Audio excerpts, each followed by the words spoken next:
Welcome back, everyone, to our seventh deep dive into the fascinating world of digital diaspora. Today, we're really zeroing in on influencer marketing. That's right, a really dynamic area. We've sort of touched on aspects of it before in our past explorations, haven't we? We have. And if anything we talk about today sparks your curiosity, or maybe you want to revisit those earlier discussions, you can always check them out. Let us know what you think in the comments, too. Definitely. So our mission today really is to unpack what's happening right now in influencer marketing. Yeah, pull out the key insights, the big trends, the strategy shaping things, especially looking at, 2025 and what recent 2024 reports told us. And maybe touch on a bit of the history, too, just to give it some context. Exactly. We'll navigate through predictions, current strategies, how it's all changing, to give you, hopefully, a clear, comprehensive picture of what matters most right now. Sounds good. Where should we start? Okay, let's unpack this. One of the sort of major headlines for 2025 seems to be this move towards always-on influencer marketing strategies. What's that all about? Right. That's a big one. It's essentially moving away from the traditional short-term campaign, like a quick project. So not just a flash-in-the-pan collaboration. Exactly. It's shifting towards year-round, continuous collaborations with creators. Think of it like building an ongoing relationship rather than just like a one-off date. Okay, interesting. And what are the upsides? Why do this? Well, the benefits are pretty significant. First, you build trust more consistently over time. It's not just a sudden advert. Right, it feels more integrated. Precisely. It helps brands stay relevant in what is, let's face it, a super crowded space. And, maybe most importantly, it fosters more genuine connections with the audience because the brand becomes part of the creator's regular narrative. That makes a lot of sense compared to those sort of quick hit campaigns. Why do you think this is becoming so crucial now? I think it ties into how savvy audiences are now. People can, often see through a purely transactional partnership pretty easily. Yeah, authenticity matters. Hugely. So an always-on approach suggests a deeper commitment. It lets the influencer weave the brand in more naturally, which just feels, more authentic and connects better. Plus, there's that consistency factor. Seeing something regularly builds familiarity, even liking. Okay, shifting gears slightly, it also feels like influencers aren't just, doing one thing anymore. Their roles seem to be expanding across the whole marketing funnel. Absolutely. That's a really key evolution we're seeing. They're getting involved strategically at every single stage of the customer journey. Okay, let's break that down. So right at the top, awareness, getting the name out there. Who's doing that? For that broad reach, getting eyeballs, macro and mega influencers are still really key players. Their sheer scale is perfect for introducing a brand to a massive audience, like casting a wide net. Got it. Big reach for big awareness. Then what about engagement? Getting people interested, interacting? That's where the micro and niche influencers really shine. Their smaller, more focused communities are gold for building genuine connections. It's less about the numbers, more about the quality of that interaction. Right, that dedicated following. And then pushing towards actually making a sale. Conversion. Yeah, this is interesting. We're seeing boosted creator content become super important here. What exactly is that? Paying to promote their posts? Essentially, yes. You take the content the influencer already made, which feels authentic to their audience, and you put paid promotion behind it to amplify its reach. It's like giving their genuine recommendation a bigger megaphone. Smart. Kind of leveraging their credibility, but scaling it up. You got it. Yeah. And even after the sale, for retention. Oh, yeah, keeping customers loyal. Creators are great for that, too. Because they've built these ongoing communities, they can keep nurturing that relationship, encouraging loyalty, maybe even repeat purchases, turning buyers into fans. So it's really about using the right type of influencer at the right stage of the funnel, isn't it? Mega for reach, micro for connection, boosted content for sales. That's the sophisticated strategy now. Each tier has its strengths, and knowing how and when to deploy them is, key to maximizing impact. Okay, content. Obviously, content is king, queen, everything in this space. But what kind of content is working now? It seems complex. It is. There's this delicate balance, right? You need to blend timeless themes, things that always resonate with what's currently buzzing in pop culture, content that feels relevant now, but maybe also has some staying power. And localization seems like a big buzzword too, making global campaigns feel local. Yeah, that's proving really effective. Instead of just a one-size-fits-all global message, brands and creators adapt things, the messaging, the visuals for specific regions, specific cultures. Why is that so powerful? Because it resonates more deeply. It shows an understanding of local nuances, preferences. Okay. Plus, it's often a pretty cost-effective way to boost reach and impact compared to creating entirely separate campaigns from scratch. Can you give a general idea of what that looks like tailoring examples? Sure. Think maybe a global skincare brand working with local influencers to talk about sun protection, needs specific to that climate. Or a food brand partnering with local chefs to create recipes using their product in a way that fits local tastes. It's about that cultural relevance. Okay, and what about the relationships between everyone involved? Agencies, brands, creators? How is that dynamic shifting? That's evolving too. We're seeing more of a sort of hybrid model emerging in 2025. Hybrid. Meaning brands are trying to blend their own strategic direction, their brand knowledge, with the raw creative power and audience connection that creators bring. So less top-down dictation, more collaboration. Yeah, exactly. It's finding that synergy. But strong agency partnerships are still really important. Why is that? What do agencies bring to this hybrid model? Well, they bring expertise in things like budget optimization, finding the right creators, not just any creator, and executing campaigns effectively to hit those key media KPIs. Like getting better video views, more website clicks, lower costs. Precisely. Higher completion rates, more traffic, lower CPMs, better conversions. The data shows these collaborations, often guided by good agencies, deliver measurable results. It's becoming a more integrated ecosystem. Okay, this next trend is fascinating. The shift from just scrolling to actually searching and sharing content more actively. Oh yeah, that's a big one. User behavior is definitely changing. Look at TikTok, its search function use has exploded.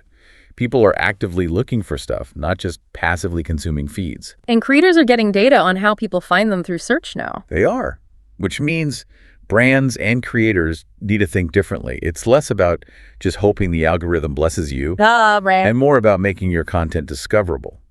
Algorithms are increasingly rewarding stuff that aligns with search terms and that people actually share. So content needs to be search-friendly. What does that actually mean in practice? What kind of content works best for search and sharing? Think about content that offers real value. Is it educational? Is it super entertaining? Does it solve a problem someone might search for? Using relevant keywords, clear captions, maybe even text on screen helps. And content that naturally encourages saving or sharing with friends, that's gold. Okay, let's talk AI. Artificial intelligence. It's everywhere. How's it changing influencer marketing? It's definitely making waves. AI is transforming things on both the creative side and the efficiency side. How so for efficiency? Well, for marketers, AI tools can help with brainstorming ideas, streamlining workflows, which can get complicated, managing lots of creators, and automating repetitive tasks, basically making the back end run smoother. Okay, makes sense. And for the creators themselves? They're using it too, leveraging AI to push creative boundaries, try new things, maybe generate ideas, or even assist with editing. So is AI replacing creators? No, not really. The consensus seems to be it's about amplifying human creativity, not replacing it. Think of it as a powerful assistant or co-pilot. Yeah. Got it. Now, something that always comes up, authenticity. It feels like that's more important than ever. Oh, absolutely fundamental. Consumers are just so savvy now, Yeah. They can sniff out a forced partnership a mile away. And that can backfire, right? Totally. It can actually damage a brand's reputation. So prioritizing genuine, organic feeling collaborations is non-negotiable. How do brands ensure that? It really comes down to building trust. Partnering with creators who genuinely like and use the product makes a huge difference. That belief shines through. Lasting impressions are built on that authentic foundation. And video, still the king. Absolutely dominant. Short-form video, especially TikTok, Reels, Shorts, even popping up more on LinkedIn, it grabs attention, drives engagement, and prompts action really effectively. What about this trend of lo-fi video? Does that mean polished videos are out? Not necessarily out, but there's definitely a lean towards more relatable, less hyper-produced content. That said, even lo-fi video works best when there's real creator expertise behind it. Good storytelling, knowing your audience, that vision is still vital, however polished or unpolished it looks. Let's talk influencer size again. We mentioned mega and macro, but what about the smaller end? Micro-influencers and building long-term relationships there. Yes, there's a definite increased focus there. Micro-influencers offer access to these highly engaged, often very loyal, niche audiences. Because their communities are tighter. Exactly. The recommendations carry real weight because there's often a stronger sense of trust and shared interest. And working with them long term, Yeah, what's the benefit of sticking with them? it allows for deeper connections to form. The audience sees the brand integrated consistently, authentically, over time. It builds more meaning than just a one-off post. You often get better results in the long run. Interesting point here about the Middle East being a leading hub, not just following trends, but shaping them. Yeah, that's quite significant. The region brings unique cultural insights and has very forward-thinking digital scene. They're really innovating in this space. So big opportunities there for brands. Huge opportunities, yeah. For brands ready to adapt, understand the culture, and innovate alongside them. It's a really dynamic market. Okay, let's flip to the creator side. Compensation, always a hot topic. What's the vibe there? There's definitely a growing push from creators for fair compensation that reflects the value they bring. Many feel that just getting free products often doesn't cut it anymore. Especially with the work involved. Right, and taxes. Exactly. There's time, effort, creativity, their audience relationship. Plus, yeah, the tax implications on gifted items are a real factor. It can end up costing them money. So are gifted campaigns dead? Not entirely, but creators are pickier. They're more likely to accept gifts if it's a high-value product they genuinely wanted anyway. But the overall trend, definitely prioritizing paid partnerships. It reflects the professionalization of the whole field. And what types of content are creators themselves focusing on investing in? Overwhelmingly, short-form video. That's where they see the most potential and plan to put more energy. But not only video. No, interestingly, still images remain really important. Sometimes, especially for sponsored posts, a good image or carousel can actually get higher engagement than a reel. And written content still has its place too. So a mix is still best. Yeah, it seems a balanced approach works well. Different formats serve different purposes in a campaign: video for attention, images for engagement, text for detail maybe. We mentioned influencer-generated content, IGC. Sounds like brands are getting smarter about using that content beyond just the initial post. Oh, massively. Savvy brands are realizing IGC is gold. They're repurposing it everywhere. Paid social ads, their own website, product pages, email marketing, even like out-of-home billboards. Wow. And does it actually perform better than traditional brand creative? Often, yeah. Marketers report IGC frequently outperforms studio shot stuff, especially on paid social and websites. Why do you think that is? Back to authenticity. I think so.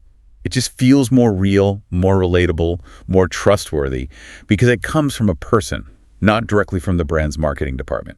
It cuts through the noise better. Okay, money again, cost per engagement, CPE. How does that help brands figure out pricing? Right. CPE is key for a more data-driven approach. There's a common formula. You look at the influencer's recent average engagement per post, and you multiply that by an average CPE rate for that specific platform. So it's not just about follower count, it's about how many people actually interact. Exactly. It ties the cost more closely to the actual engagement value you might get. It's a much smarter way to budget and assess potential ROI than just paying for reach alone. Platforms like Instagram are always tweaking their algorithms. What's the latest there? How does it affect reach? Well, Instagram's current approach is interesting. It apparently shows new content to a small audience first. Okay. Then, based on how that group engages, likes, comments, shares, saves it, decides whether to push it out more widely. So good engagement early on is crucial. Does that help smaller creators? It potentially levels the playing field a bit, yeah. If your content resonates strongly with that initial group, it has a chance to reach much further, regardless of your overall follower size. Compelling stuff can find its audience. Okay, so what are the actionable tips then? How do you maximize reach on Instagram now? All right, several things. Work with creators of all tiers. Don't just chase the biggest names. Engage on threads, as that seems linked to overall visibility. Mix up your content formats: reels, stories, carousels, static images. Don't put all your eggs in one basket. Right, images can still perform well. They can. Also, hashtag strategy. Focus on 5-8 really relevant ones, not just stuffing them in. Think about creating share-worthy content, stuff people want to DM to friends. That's a big signal for the algorithm. Okay. And use trending audio and reels for discoverability. But be careful with music rights for sponsored content that's important. Good point. Okay, let's wrap up by looking at common challenges for 2025 and how to tackle them. Finding the right influencers seems like a perennial problem. It really is. The solution involves, well, doing your homework, thorough research, using good influencer marketing platforms for data, and looking beyond just followers, check engagement, authenticity, audience fit. Measuring ROI, always tricky. Yep. Key is setting clear goals and KPIs up front. Use tracking like UTM parameters and affiliate links. Then use analytics tools to measure everything: engagement, brand awareness lift, traffic, leads, sales. Connect the dots. And the authenticity issue again, how to avoid influencers seeming fake. Best bet is partnering with creators who already genuinely like or use your product. Build real long-term relationships and give them creative freedom within clear guidelines. Don't provide overly strict scripts that kill their natural voice. Trust them. So boiling it all down, what are the absolute must-haves for an influencer marketing strategy today? Okay, key elements. Finding the right influencers and understanding payment, setting a clear budget and management plan, defining clear campaign goals and messages, having a solid outreach process, and constantly reviewing and refining based on what the data tells you. And finally, common mistakes to definitely avoid. Oh, plenty of those. Not setting clear goals is a big one. Obsessing over follower count instead of engagement. Not researching influencers properly.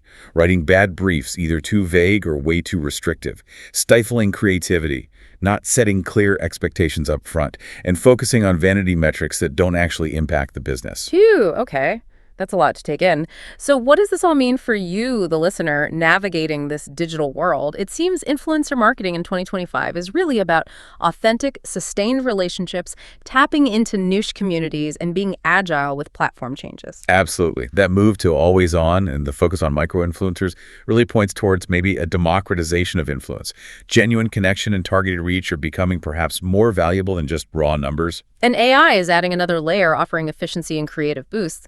But like we said, that human touch, that authenticity is still the absolute bedrock. So think about how these insights might apply to you, whether you're working for a brand, trying to connect, or just curious about how our digital interactions are being shaped. What stands out to you as the most significant change or opportunity right now? Maybe something to ponder. We really encourage you to think about these trends, maybe even check out some creators or platforms we mentioned. This deep dive is just a snapshot, really. Exactly. The world of digital influence keeps evolving, offering endless, fascinating things to explore. Welcome back, everyone, to our 7th deep dive into the fascinating world of digital diaspora. Today, we're really zeroing in on influencer marketing. That's right, a really dynamic area. We've sort of touched on aspects of it before in our past explorations, haven't we? We have. And if anything we talk about today sparks your curiosity, or maybe you want to revisit those earlier discussions, you can always